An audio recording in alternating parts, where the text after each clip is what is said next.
جب تمہاری سوچ بدلنے لگتی ہے، جب تم فضول گپ شپ سے تھک جاتے ہو اور تمہیں اپنا مقصد زیادہ اہم لگنے لگتا ہے، تو پھر تمہیں وہی محفلیں بورنگ لگنے لگتی ہیں جو پہلے تمہاری دنیا تھی۔ جب کوئی نوجوان اپنے اصولوں پر قائم رہنے کا فیصلہ کرتا ہے تو اکثر وہ ہجوم سے الگ ہو جاتا ہے، اور جب کوئی شخص اپنے رب کے ساتھ تعلق مضبوط کر لیتا ہے تو لوگ کہتے ہیں کہ یہ الگ تھلگ رہتا ہے۔ جب کوئی انسان حرام سے بچنے کا فیصلہ کرتا ہے تو بہت سی محفلیں خود بخود دور ہو جاتی ہیں۔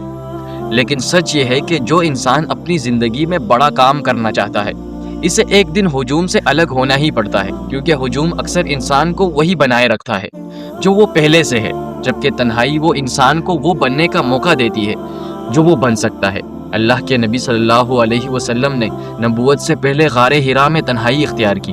کبھی کبھی انسان کو دنیا کے شور سے دور جا کر اپنے دل کی آواز سننی پڑتی ہے۔ اصل مسئلہ یہ نہیں کہ انسان اکیلا ہے، اصل مسئلہ یہ ہے کہ انسان کو اپنی قدر کا اندازہ نہیں۔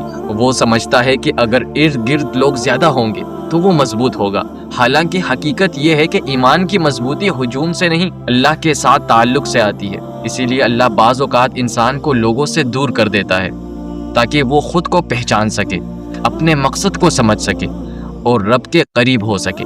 اگر کبھی آپ کو لگے کہ آپ اکیلے ہیں تو فوراً کمزوری نہ سمجھے، ہو سکتا ہے کہ اللہ آپ کو اس شور سے نکال رہا ہو جہاں آپ کھو جاتے، اور اس راستے پر لے جا رہا ہو جہاں آپ اصل میں بننے والے ہیں۔ کچھ لوگ ہجوم میں رہ کر گم ہو جاتے ہیں اور کچھ لوگ تنہائی میں رہ کر اپنی پہچان بنا لیتے ہیں۔ اصل بات یہ ہے کہ جو شخص خود کے ساتھ بیٹھ سکتا ہے، خاموشی میں سوچ سکتا ہے، بھیڑ کے بغیر چل سکتا ہے، وہ دراصل وہ شخص ہے جسے خود پر سب سے زیادہ یقین ہے۔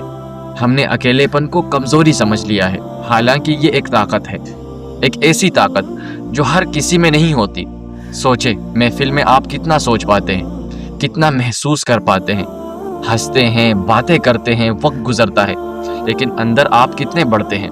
جب آپ اکیلے بیٹھتے ہیں تب وہ خیالات آتے ہیں جو آپ کی زندگی بدل سکتے ہیں، وہ سوال جن کے جواب آپ کو آگے لے جاتے ہیں، وہ احساس جو آپ کو آپ سے ملاتا ہے۔